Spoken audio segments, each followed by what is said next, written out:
ஒரு வயசான பாட்டியும் தாத்தாவும் ஒரு பூங்காவில் உட்காந்து பேசிக்கிட்டு இருக்கிறாங்க.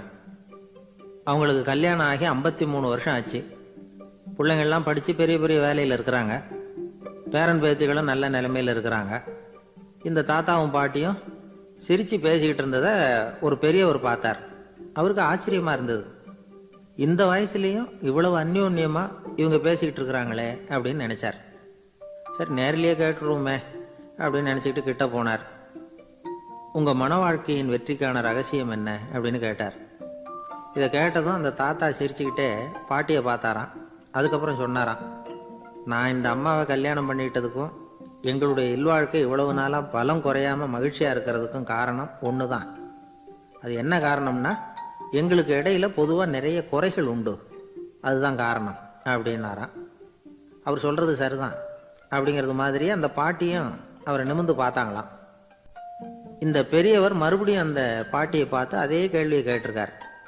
உங்களுடைய நீண்டகால மன வாழ்க்கைக்கு கிடைச்ச வெற்றி எதனாலேன்னு சொல்ல முடியுமா அப்படின்னு கேட்டாராம். அவங்களும் சிரிச்சுக்கிட்டே பதில் சொன்னாங்களாம். என்ன பதில் தெரியுமா? சில பேரை நாம் குறிப்பிட்ட பண்புகளுக்காக நேசிக்கிறோம், வேற சிலரை நாம் அந்த பண்புகள் இல்லாத குறைகளுக்காகவே விரும்பி பழகிறோம் இல்லையா அப்படின்னு கேட்டுவிட்டு தலையை குனிஞ்சுக்கிட்டாங்களாம் அந்த பாட்டியம்மா. அவங்க அப்படி சொன்னதை கேட்டதும் இவருக்கு புதுசாக ஞானம் பிறந்தது மாதிரி இருந்துதான். இதுதான் மனம் நிறைந்த மன வாழ்க்கை அப்படிங்கிறார் சுவாமி சின்மயானந்தர்.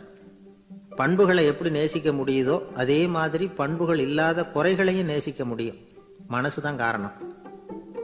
ஒரு மேல்நாட்டு தம்பதி, அவங்களும் தாத்தா பாட்டி தான். அவங்க ரெண்டு பேரும் ஒரு பூங்காவில் உட்காந்து சிரித்து பேசிக்கிட்டு இருக்கிறாங்க.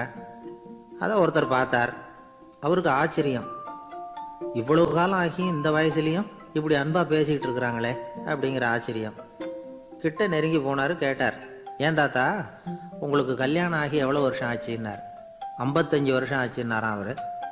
இன்னமும் இவ்வளவு சந்தோஷமாக இருக்கிறீங்களே, அதுக்கு என்ன காரணம்னு கேட்டிருக்கார். அதுக்கு என்ன காரணம்னா, இது வரைக்கும் எங்களுக்குள்ள சண்டையே வந்ததில்லை அப்படின்னாராம். அது எப்படி முடியும்னு கேட்டிருக்கார் இவர் ஆச்சரியமா. அந்த தாத்தா சொல்ல ஆரம்பிச்சாராம், இதை பாருப்பா, எங்களுக்கு கல்யாணம் ஆன புதுசில் நானும் என்னுடைய மனைவியும் ஒரு குதிரை மேலே ஏறி ஒரு காட்டு வழியாக போய்கிட்டு இருந்தோம். கொஞ்சம் தூரம் போனதும் அந்த குதிரை எடக்கு பண்ணிச்சு. நான் உடனே கீழே இறங்கி அந்த குதிரையை பார்த்து, இது உனக்கு முதல் தடவை அப்படின்னு மிரட்டலாக சொல்லிவிட்டு ஏறி உட்காந்தேன். மறுபடியும் போனோம். கொஞ்சம் தூரம் குதிரை நல்லபடியாக நடந்து போச்சு. மறுபடியும் எடக்கு பண்ண ஆரம்பிச்சுட்டுது. நான் கீழே இறங்கினேன். கையில் இருந்த சாட்டையால் ஓங்கி ஒரு அடி கொடுத்தேன். இது உனக்கு 2வது தடவை அப்படின்னு சொல்லிவிட்டு ஏறி உக்காந்தேன். மறுபடியும் குதிரை கொஞ்சம் தூரம் நல்ல விதமாக நடந்து போச்சு. அப்புறமும் எடக்கு பண்ண ஆரம்பிச்சுட்டுது.